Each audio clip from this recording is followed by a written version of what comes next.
Senhor,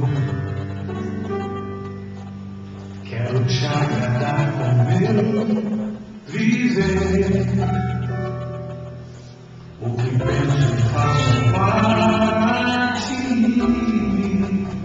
o teu caráter vem forjar em mim.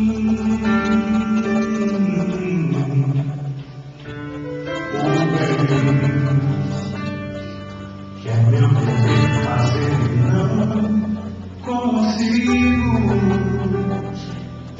mas o mal que não desejo está diante de mim.